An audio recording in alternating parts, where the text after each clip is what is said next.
За первые 3 дня в Непале мы, казалось, успели так много. Покачаться на мосту Хиллари, добраться до сердца Гималаев, налюбоваться Амадабламом и всевозможными Эверестами, заблудиться среди шерпских деревень, найти монастырь на склоне и, кажется, окончательно потерять связь с городской жизнью. Костя был в полном восторге и пытался выпить Непал одним залпом.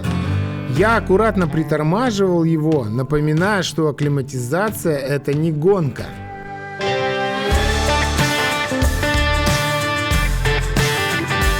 И, как оказалось, не зря. Хотя тогда я еще не знал, что совсем скоро наш бессюжетный Mountain Movie внезапно начнет превращаться совсем в другое кино.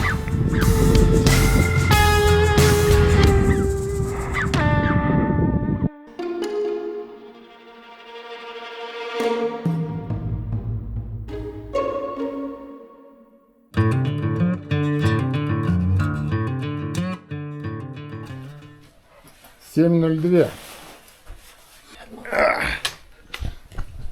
Ну чё, погнали? Вот такой вид у нас сегодня. Ни единого облачка и луна. Как ты, Костя, сказал, что за луна сегодня? Это бархатная луна, которая максимально близко находится к Земле сегодня, говорят. Вот она, максимально близко у нас. Это хороший знак или нет? Ну...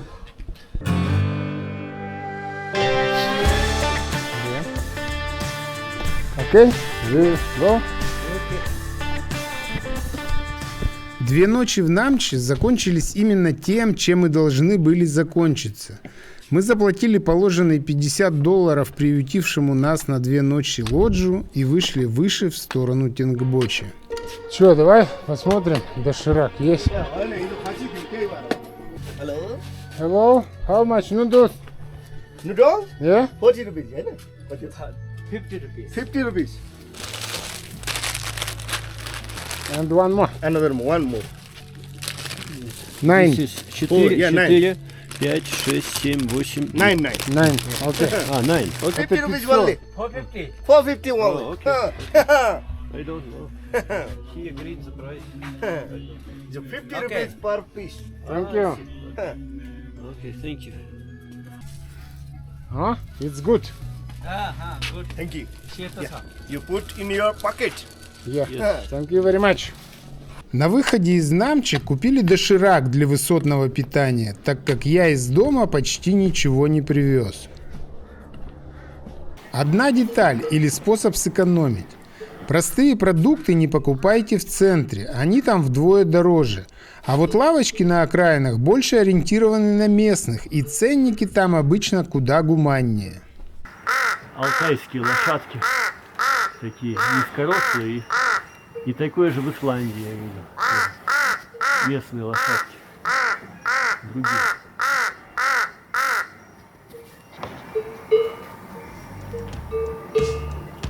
Не знаю, как вам это объяснить, но вы, наверное, уже и сами начали понимать, что Костя очень интересный рассказчик. В его голове живет какое-то невероятное количество историй, фактов, наблюдений, прочитанных книг. На 4-й день трека мы вышли с хорошим настроением в Тенгбочи. И я очень люблю слушать его на ходу, особенно на таких простых участках тропы, как сейчас, после Намчи, когда можно идти не задыхаясь, смотреть по сторонам и просто разговаривать. Костя тут развивает теорию про сельскохозяйственный этап в жизни человечества, что он был тупиковой ветвью развития, да? Нет, это не я, это есть этот Харири, известный у нас. Писатель. Писатель, да. Вот, Исследователь. он очень критически высказывается о сельскохозяйственном цикле, что когда люди жили, как ему положено, генетически, ближе к природе, охотники, собиратели, а потом наступил сельскохозяйственная эра, которая превратила 95% людей в рабов, а 5% в бездельников. Только после этой эры наступила эра индустриализации, потому что эти 5% бездельников придумали машины, оборудование и науку, там, искусство. И, в общем, дальше уже 95% рабов смогли жить лучше. Ну, я извиняюсь, потому что это все он написал гораздо лучше, чем я сейчас говорю. Все. Здесь это прям воочию наблюдаешь, что вот взять этот Намче, раньше была столица шерпской культуры. Сейчас в результате весь центр он вытеснен магазинами, гостиницами, всякими злачными заведениями. Здесь, слава богу, у них есть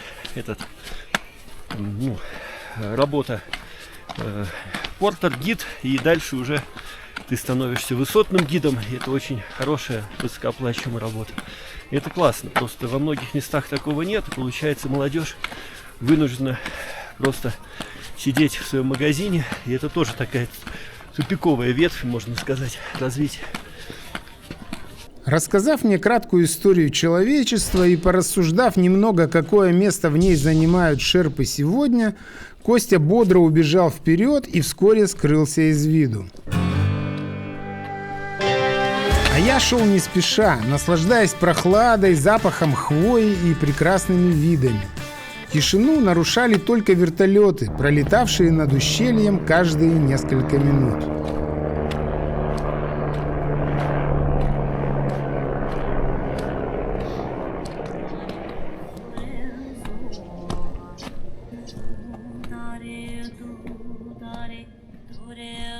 Но вскоре я стал не на шутку волноваться, что Костя свернет не на ту тропу и уйдет левее, в сторону Гокио. Поэтому прибавил газу.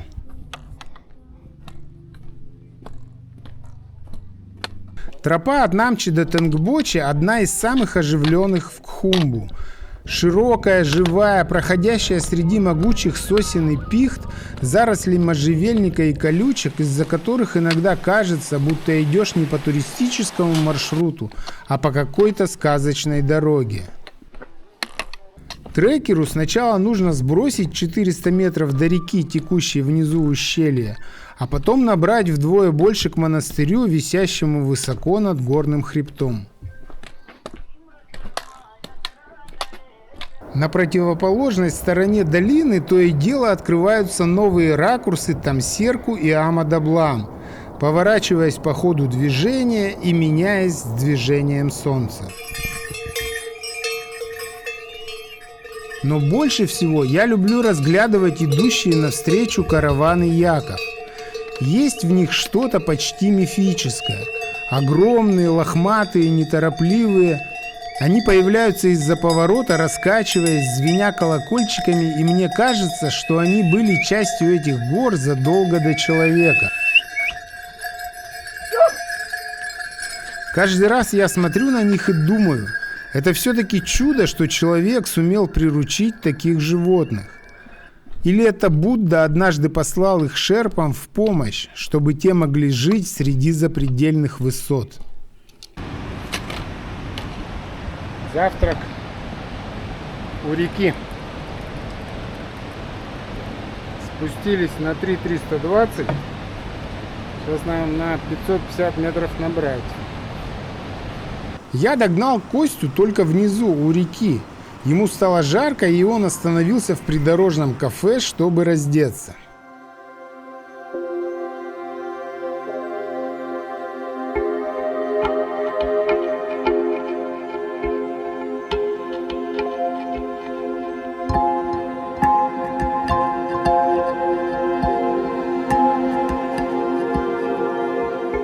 И снова на нашем пути подвесной мост. Повод расчехлить все свои снимающие девайсы и запечатлеть эту красоту, которая определенно ни разу не повторяется. Мне кажется, эти мосты не могут надоесть, если внутри тебя живет фотограф или оператор.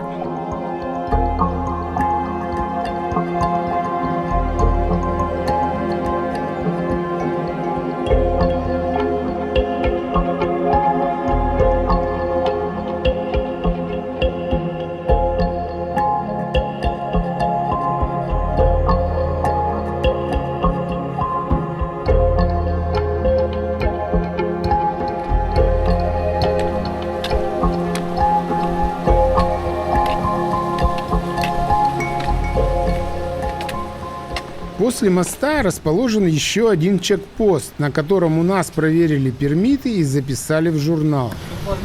Но могу вам сказать по секрету, что если тут будет очередь, можно пройти мимо, и это вполне легально. Вы же не берете на себя обязательств отмечаться на всех этих чекпостах. Вот этот вот баул один человек несет.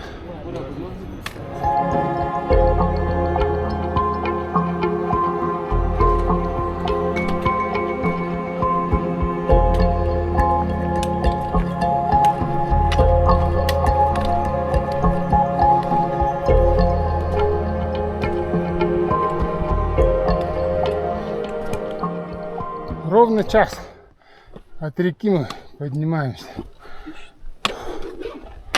Сейчас посмотрим, сколько набрали. Да, 400 метров за час. Неплохо. Костя сидит на гелях. Да не, мне в Wildberries однажды перепутали доставку и доставили мне какую-то пачку гелей. Я говорю, я вам верну, они говорят, да не надо, говорит, оставьте себе, говорит. Вот приходится есть. Реклама Wildberries. То есть доставили потом мне и мой товар, и у меня еще пачка гелей лежит вот этих. Что делать? Вот ем гели. Видишь, Конг, да, отсюда совсем другой вид. Более грандиозно смотрится. Тут самое время рассказать вам о наших с Костей совершенно разных подходах к питанию в горах. В меня на маршруте категорически не лезет никакая еда, особенно под нагрузкой и тем более на высоте. Чтобы появился аппетит, нужно сначала дойти, сесть, отдышаться, немного прийти в себя, и только потом, может быть, организм согласится что-нибудь принять.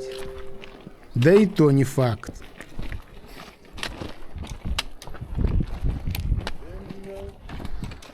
Костя же исповедует теорию, что на маршруте нужно обязательно пополнять энергетические запасы организма батончиком, гелем или в крайнем случае горсточкой орехов или сухофруктов.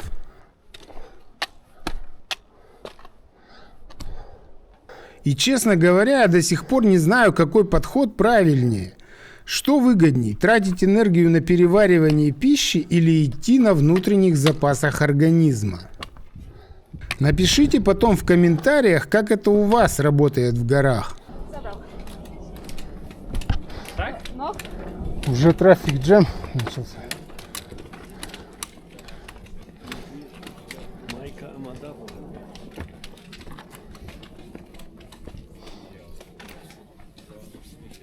Несмотря на разные протоколы по питанию, мы с Костей шли вместе и в достаточно бодром темпе.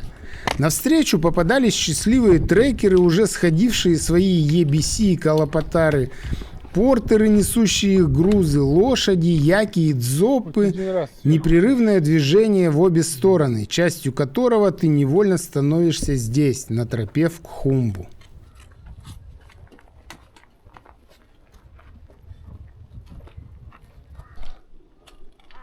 Через 4,25 часа после выхода из Намчи мы вошли в парадные ворота Тенгбочи.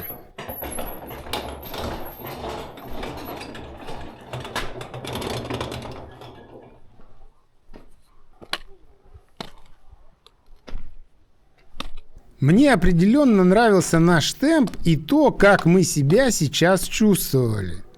Этот длинный подъем дался неожиданно легко, а значит, акклиматизация идет по плану. То есть вы не по-буддистски зашли в это? Надо вот через те ворота заходить. Я не знаю.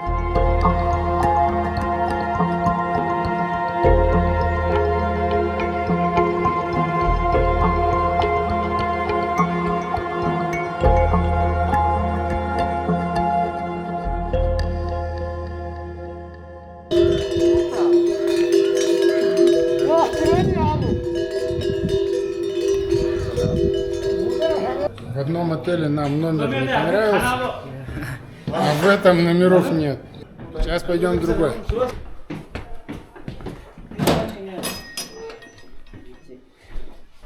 restroom. Here. Да. Ну, здесь намного больше места. How much this room? Room. कति को कति भन्दा?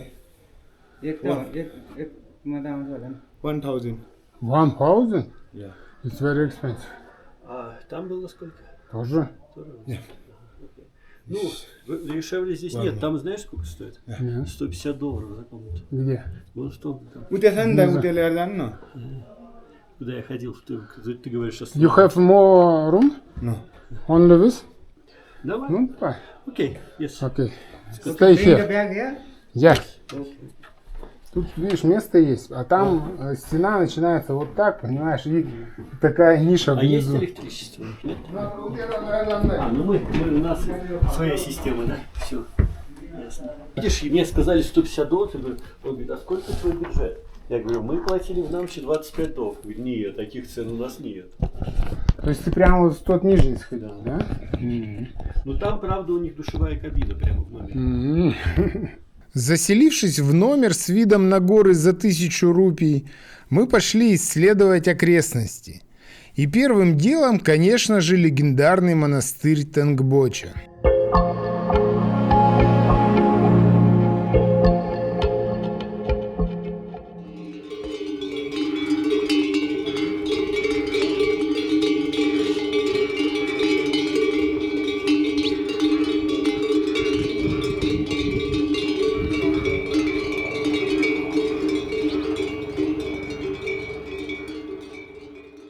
За вход сейчас надо 300 рупий платить. А где это?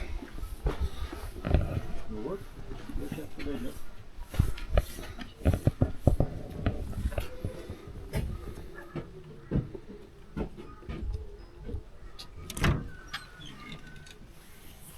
Two.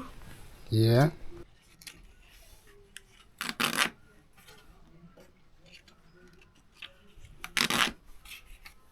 Thank you. Монастырь относительно молодой. Его основали в 1916 году. И очень быстро Тенгбочи стал духовным центром всего региона Эвереста.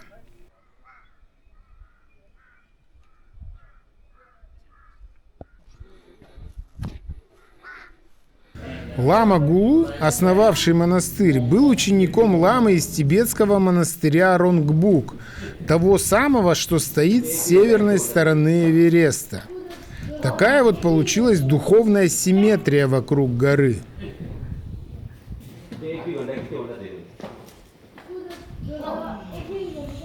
За свою историю Тенгбочи пережил многое. В 1934 году монастырь серьезно пострадал во время землетрясения, а в 1989 почти полностью сгорел при пожаре. Потом его восстанавливали всем миром – шерпы, альпинисты, фонды и просто неравнодушные люди. Но, наверное, главное в Тенгбочи даже не сам монастырь, а место, в котором он стоит. И чтобы это почувствовать, сюда нужно просто прийти, послушать трубный зов ритуальных раковин, вдохнуть запах благовоний, покрутить молитвенные барабаны и немного помолчать.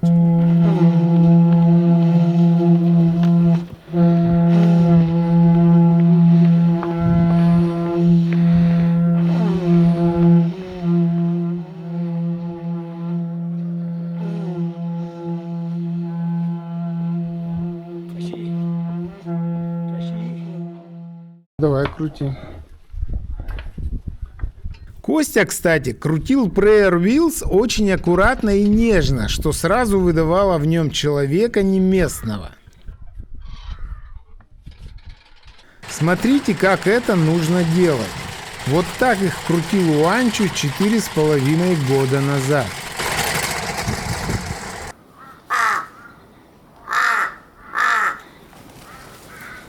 В Тенгбочи прямо хочется остаться.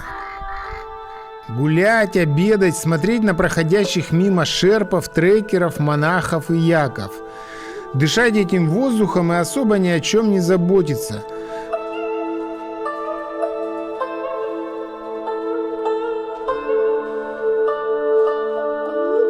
Выкинуть все лишнее из головы, что обычно у меня тут и получается. А это вот шерпа стью самое офигенное. Недожаренные овощи, недоваренные. Клёцки. На высоте лучше всего заходит. Очень рекомендую.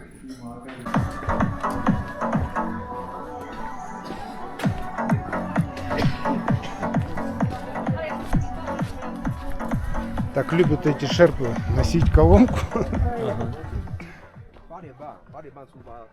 Послеобеденный мацион. Идем на мемориал. Решили с Костей прочекать, насколько мы переплатили за рум в отеле Ташиделек. Вот тут прилично. Но никого нет. Никого нет точно. Hello. Namaste. Do you have a room? Yes. How much? We have two different room. One with the Слева от Тенгбочи, сразу за монастырем, расположен трекер-лодж. С основной тропы к нему есть указатель, так что найти несложно. Что, смотреть не было? Да, что смотреть, Christmas? Окей, we already rented, so... Сейчас check. Никого нет. Тут и дело, видишь, а там... Не, ну тут вопрос в том, что тут только одно преимущество, что charging room. Вот. А других преимуществ тут, возможно, и нет. Другие преимущества, что народу мало. А там все, видишь, тут все друг на друге. Ну, народу, когда мало, это... Ну, с одной стороны преимущество, а с другой стороны, там и кухня у тебя может быть хуже, если народу мало. И т.д. и т.п. Ну вот, будем знать. Будем знать, да. В следующий раз. Вот тут рум-то достаточно большой. Если решите остаться в Тенгбоче, а места в отелях напротив монастыря будут заняты, рекомендую прогуляться сюда. Место тихое, с очень хорошими видами и чуть в стороне от основного движения трекеров.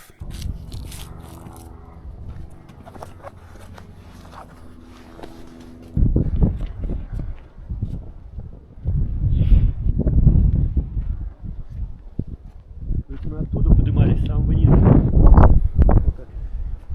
Да, вот от реки.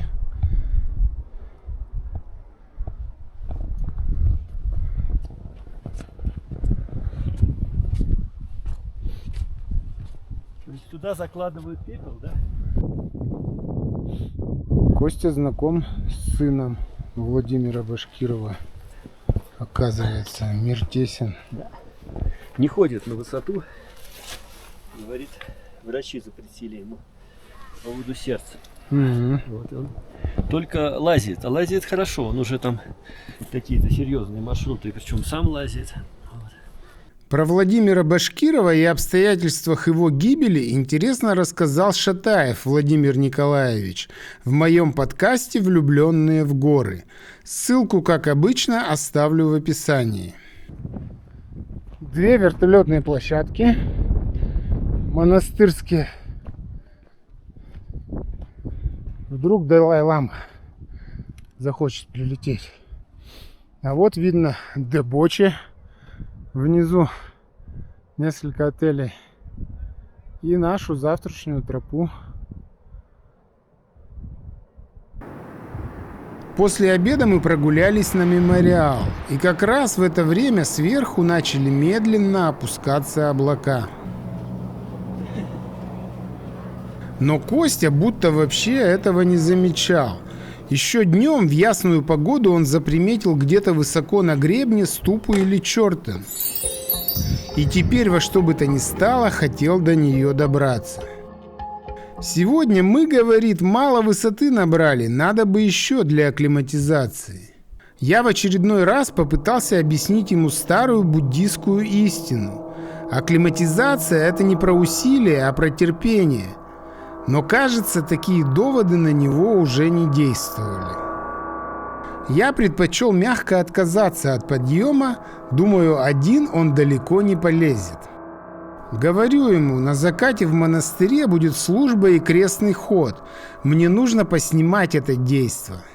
Он отвечает, ну, до заката я точно вернусь. и побежал наверх, даже не взяв с собою фонарика. Костя пошел наверх на 4350. Я с ним идти отказался. Я же не дурак, я лучше тут поснимаю. У меня нет цели умереть в 4-й день трека. Я был на этом гребне 4 года назад, но в тот ноябрьский вечер решил подняться метров на 200, чтобы показать вам, как выглядит Тингбочи с высоты птичьего полета. Конечно, ни на какие 4500 мне совсем не хотелось.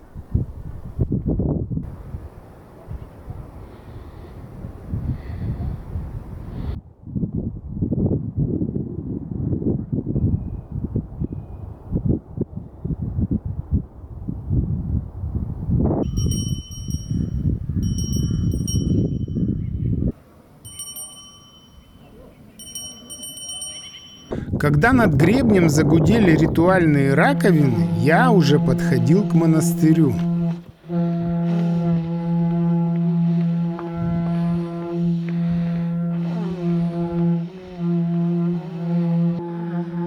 Есть в этих звуках что-то странное. Они не зовут и не пугают, просто постепенно заполняют собой все пространство вокруг, словно подготавливая к таинству всех присутствующих рядом.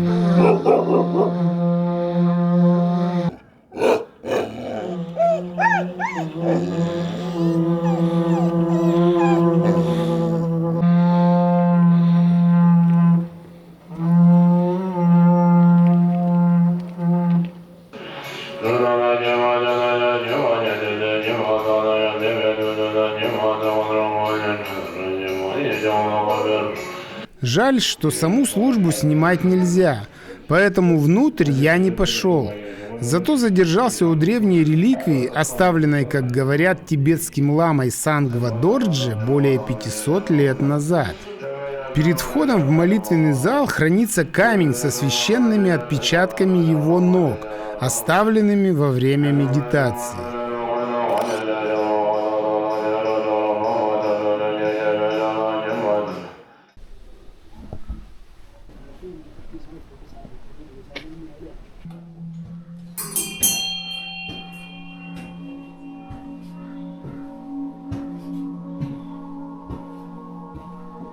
Темнело, Кости все не было. И вот тут я начал по-настоящему переживать. Не столько из-за высоты, сколько из-за того, что он ушел наверх без фонарика.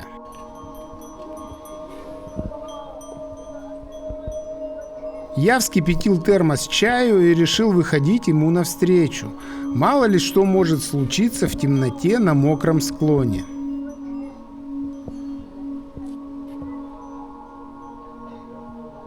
Вышел из ворот нашего лоджа, вижу, идет. Идет не слишком бодро, но улыбаясь. Про себя думаю, пытается выпить Непал одним залпом, но виду не подаю.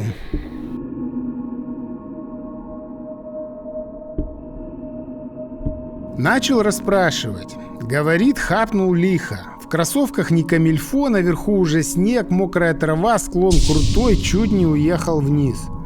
Но при этом улыбается. Зато 4300 набрал. Дальше уже опасно было. Ну ладно, говорю, пойдем ужинать, завтра рано вставать. После такого марш-броска необходим отдых.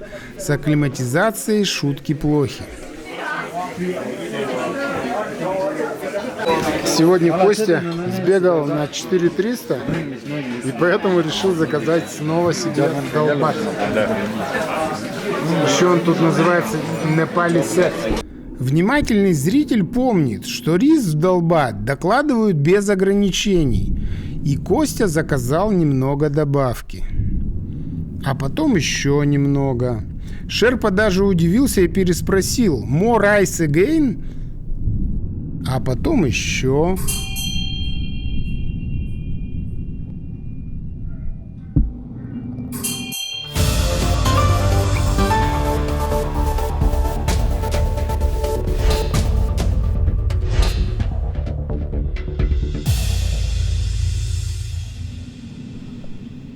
сегодня Костя наступил на мои грабли.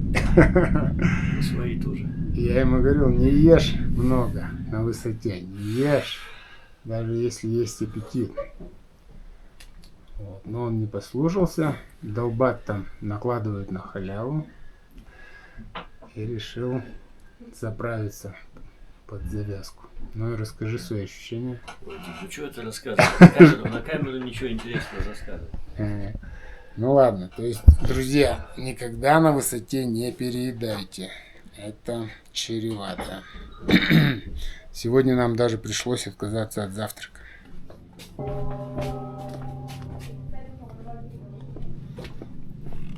Ты ему сказал, что в Пангбоче? Не сказал пока. Удивим.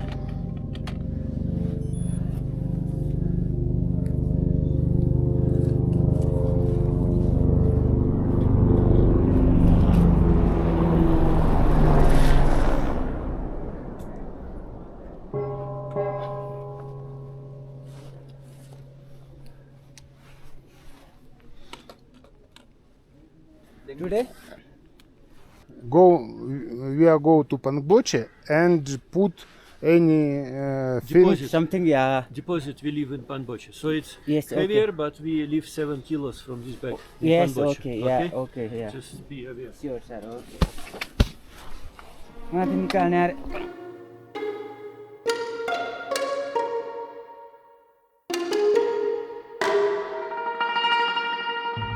Okay, sir. For Pangboche. Something leaf which hotel? Yeah. Okay. Hotel name? Sonam Hotel. Yes? Sonam Hotel, yeah. Sonam Hotel, you know? Там на горе, вот видишь гребень, где снежок уже, да? Видишь, где снежок? Да. Вот, это я туда хотел залезть, видишь, там палка торчит. Но я не долез метров 100, вот там два таких зубца, вот на них я залез, на эти два зубца, а дальше я уже пошел. Ну, где вот снег, вот нет, я даже выше залез, потому что я залез точно, где снег был. Вот снег уже был, и потом пошел вниз.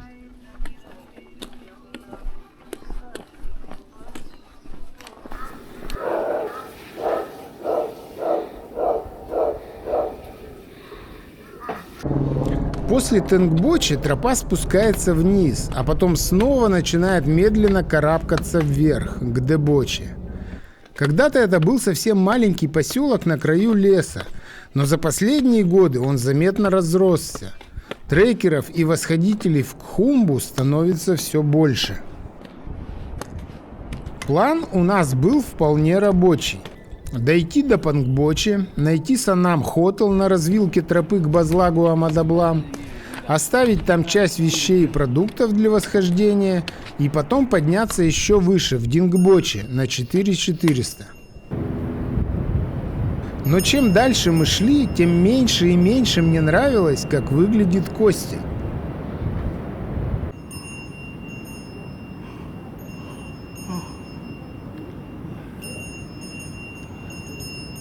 Ночью он почти не спал, поднялась температура. Вчерашний вечерний забег на 4300 и тройная добавка риса на ужине сделали свое дело. На старте, пока тропа шла вниз, Костя двигался вполне бодро. Но эта бодрость внезапно сменилась усталостью, как только тропа стала набирать высоту.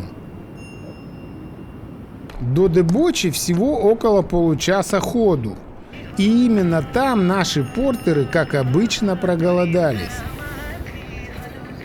Но дело тут, наверное, не столько в конкретном чувстве голода, возникающего у портера не рано утром, а только после прохождения небольшого отрезка пути.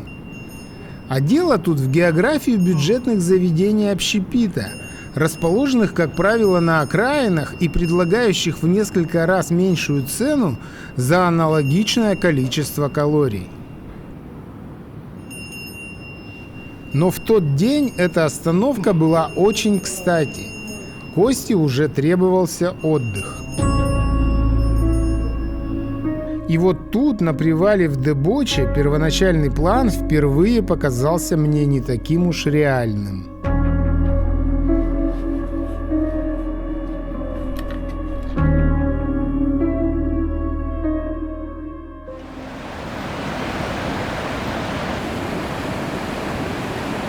Go!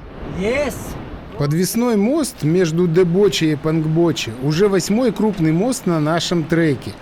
И я снова не могу пройти по нему молча с камерой в рюкзаке. Тем более, что именно отсюда открывается тот самый классический вид на Амадаблам, который потом годами висит у людей на заставках ноутбуков и телефонов. Давайте просто немного посмотрим вместе.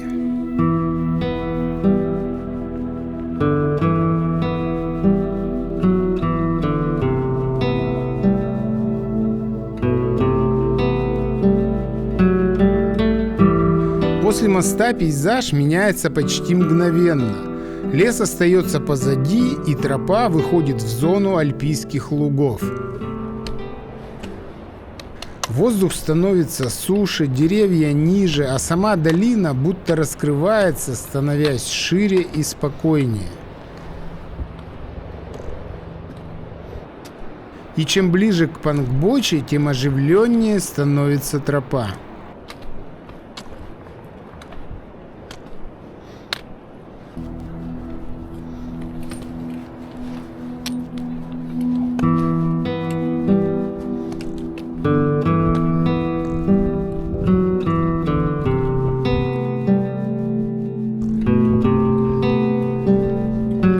Вы спросите, почему все названия поселков тут заканчиваются на «боче». Все очень просто. В языке шерпов суффикс «боче» означает плоский участок земли, видимый с вершины холма, или просто небольшое плоскогорье равнина. Такие плоскогорные террасы исторически становились местами для выпаса яков и строительства высокогорных деревень.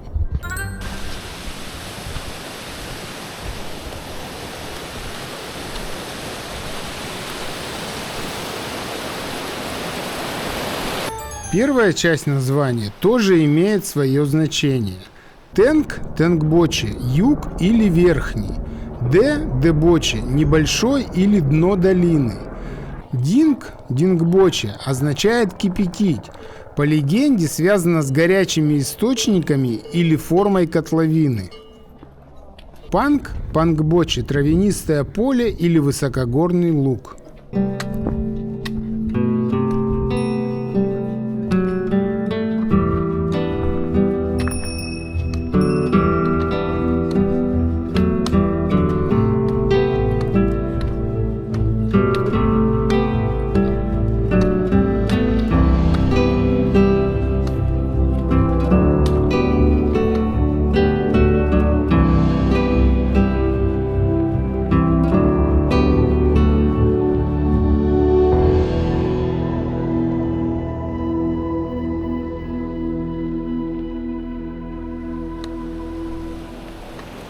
Костя старался идти в темпе, но все же шел значительно медленнее, чем вчера.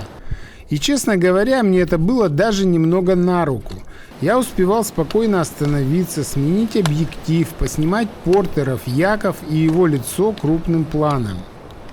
Причем лицо это от часа к часу становилось все менее счастливым. Ну чё, как ты? Ты тогда не спеши за мной, потому что если я вперед вырываюсь, я там пофотографирую, мне наоборот комфортно. Чем ниже темп, тем больше успею. Здесь? Maybe this better. Not good. Not big. Small. Санам Хотел, который мы искали, выглядел довольно грустно. Маленькие комнаты, пустой двор и вообще ощущение, будто сезон уже закончился. Костя, давай, там, тут совсем рядом, давай в это. Тут есть солнечные номера, сейчас вон того чела спросим. I think this better than Санам. Yeah. Yes, okay. You wanna check?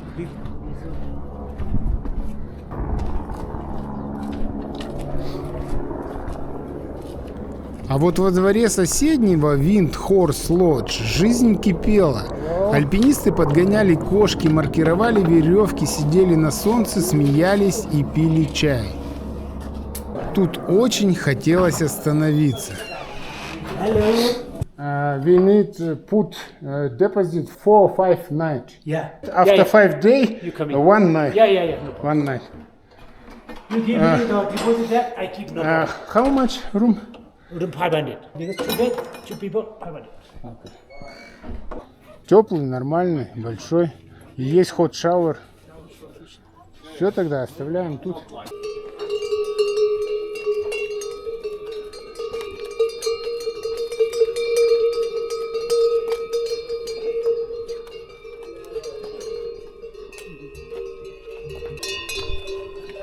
Пангбочи остался позади.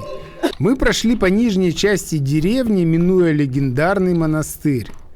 Не переживайте, на обратном пути я вас с ним еще познакомлю. Там действительно есть на что посмотреть. Хотя, если честно, вокруг и без монастыря было такое, что хотелось просто молчать и смотреть по сторонам, впитывая эту красоту.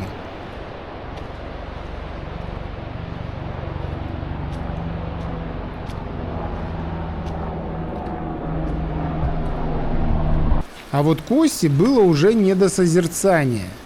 Впереди маячили еще 400 метров набора, а состояние у него было совсем не то, что вчера на подъеме к Тенгбоче, когда мы эти же 400 метров пробежали за час.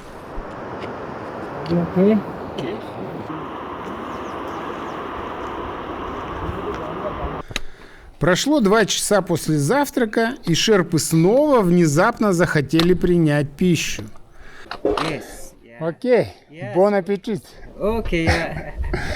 Но мы-то с вами уже понимаем, виной всему не голод и потеря калорий, а география расположения дешевых шерпских закусочных, запустивших программу лояльности для наших портеров.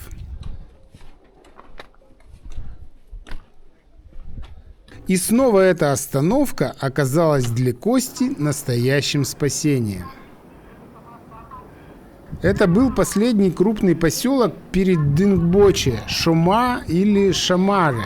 Я, если честно, до сих пор не знаю, как правильно произносить это название.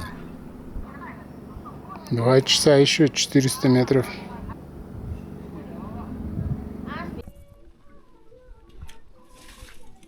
Костя заметно отдохнул и, стиснув зубы, шел вперед.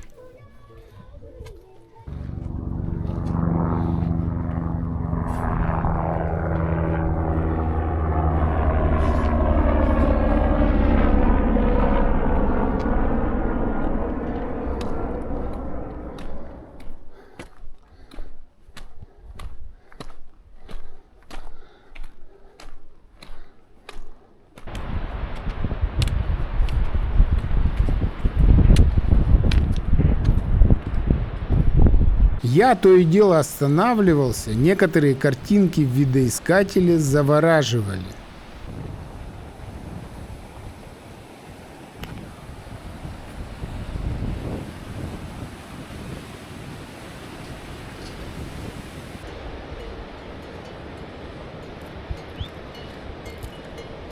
Я снова зависал возле караванов яков. Есть в них что-то гипнотическое. Наверное, это своего рода медитация наблюдать за ними. Идут себе спокойно, не спеша, будто вообще не понимают, почему люди вокруг так суетятся.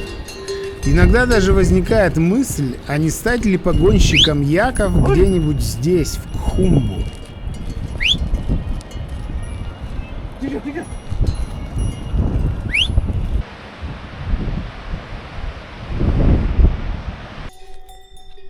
Под ногами лежал светлый песок, почти морской, а сверху жарило солнце. Если закрыть глаза, вообще странное ощущение, будто ты не в Гималаях на 4000, а где-нибудь на пляже в Азии.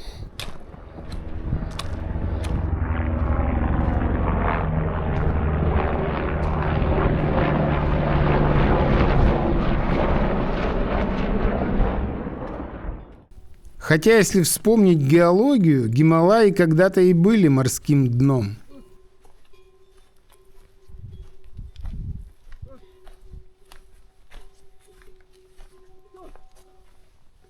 Лходзы и Нупцы становились все ближе. С вершин сдувало снежные флаги. Вскоре показался Дингбоче, раскинувшийся перед нами, как тибетский амулет Гау из кораллов и бирюзы на вытянутой руке.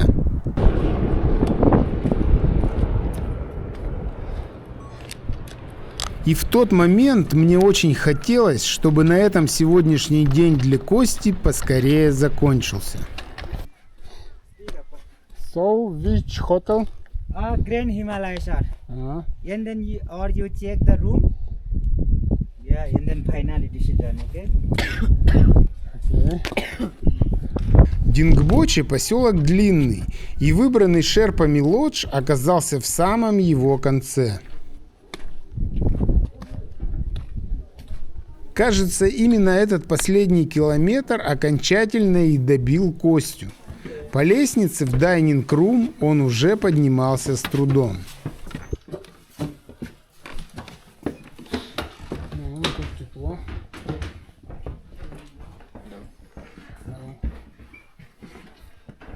Ну что, остаемся? Давай, что делать? Мы пойдем в комнату.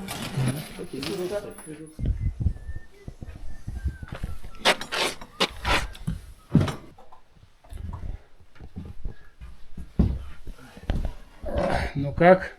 Очень тяжело. Еле-еле я выдержал это. Ну шел-то ты быстро. В конце. А в серединке совсем было плохо.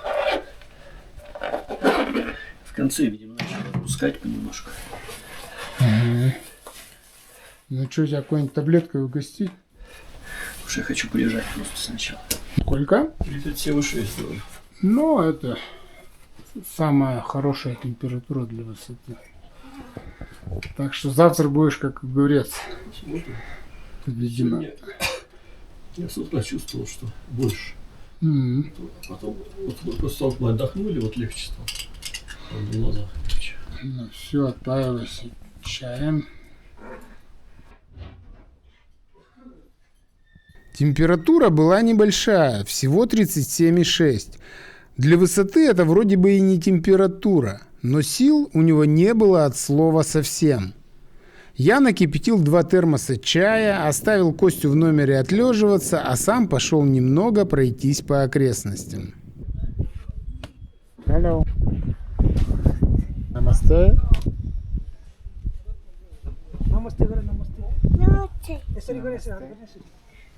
Настроение было паршивое.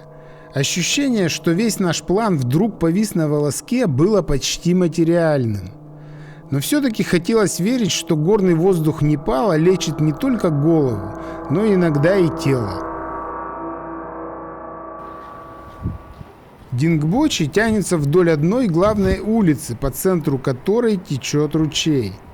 И чтобы познакомиться с поселком, достаточно просто дойти до его начала, а потом вернуться обратно.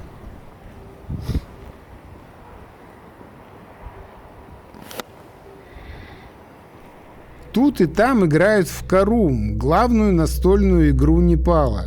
Играют с повышенным вниманием и азартом. Поэтому чем посыпан игровой стол с лузами, остается только догадываться.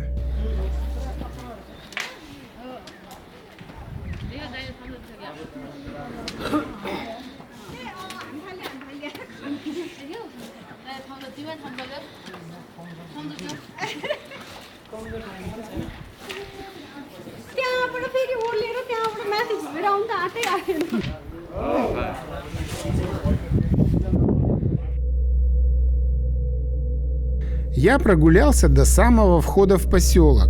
Зашел в модное кафе 4410, расположенное в живописном месте аккурат между Ама-Даблам и Табоче.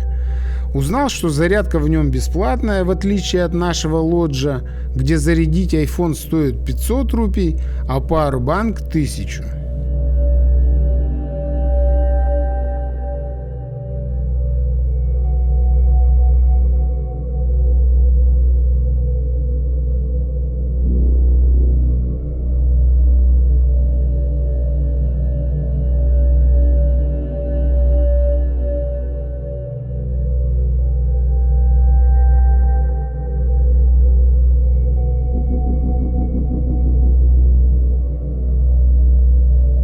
Через час я вернулся. Кости лучше не стало. Желудок отказывался принимать что-либо, кроме таблеток. Оставалось только ждать. Ну как здоровье? Не знаю. Лежу. Получше? Чай попил? Пока нет. Вот смотрите, у нас в окне пасется як. Сейчас он нам...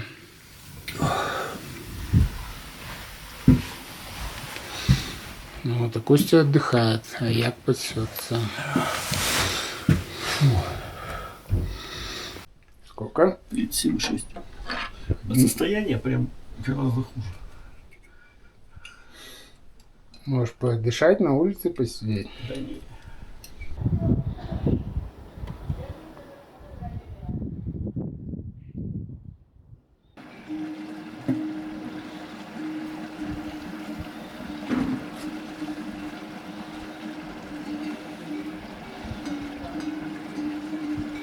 Я решил прогуляться выше, но не на 5100, как обычно ходят из Дингбочи, а набрать немножко, без фанатизма.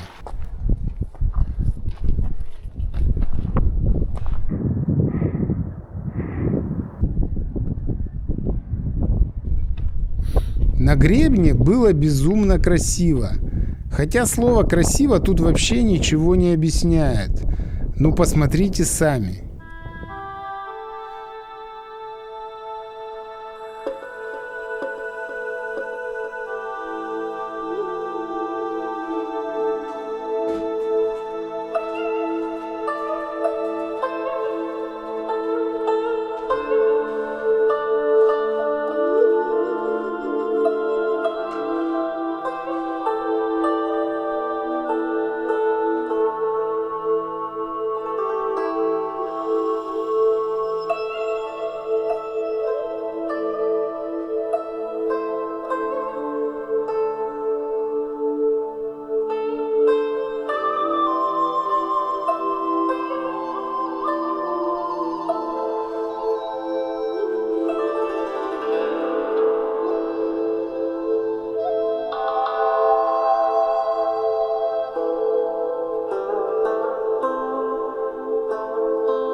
Yeah, in the top? Yeah. Yes, yeah. Did you saw hotel people is the say order the dinner. This is Jobka. This is on yak. Yeah, Yak. different yak. Jobka is the different.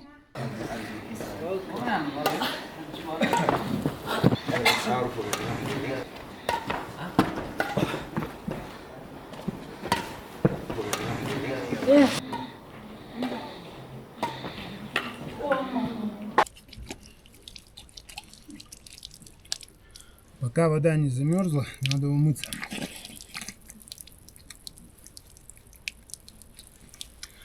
Утром это сделать не получится.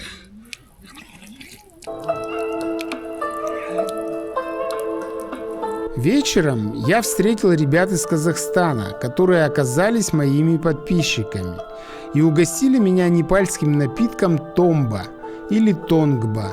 Это слабоалкогольный согревающий напиток из ферментированного проса. Встретил ребят из Казахстана в Дингбочи И они меня угостили вот таким напитком. Можно сюда посмотреть. Ну-ка рассказывайте, что это? Зерно Местное какое-то? зерновое, да. И, Непальское, да? да, немножко. После восхождения. До не рекомендуется. До тоже нормально, он дает акклиматизацию, наоборот. Желудок лечит, если вдруг сбивается на высоте. Вот. Вот Как это, квас. Мы проверили, мы попробовали до, и мы даже не да. спустились. А кто не пробовал, они, кстати, не смогли. Очень хорошо согревает как раз после длинных переходов, когда человек мерзнет. Да. А как называется? Томба. Томба. Ну ладно, попробуем заказать тогда. Спасибо. Наверное, в Катманду найдете. А что, тут дефицит? Тут дефицит, да. А вы как, с собой привезли? Мы заранее его заказывали, чтобы его приготовили. Его настаивают. Да, что такое. И вы с собой везли? Ого. Опыт. Все для людей. Ну ладно, рад был познакомиться. Рады были Давайте. увидеть тебя. До свидания.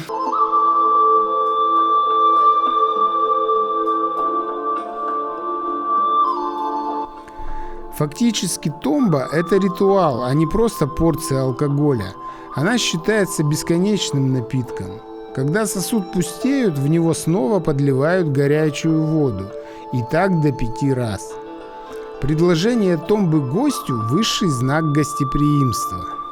Я попробовал из уважения. От томбы не принято отказываться. Но задерживаться не стал. Внутри сидело какое-то неприятное беспокойство, которое я уже не мог списать ни на усталость, ни на высоту.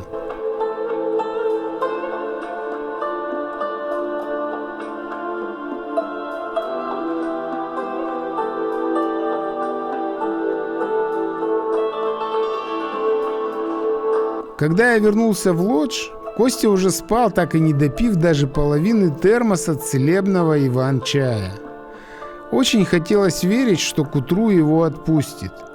И перед сном я попросил о помощи всех богов, включая и Будду, и Иисуса Христа, и вообще любого, кто отвечает за людей в горах.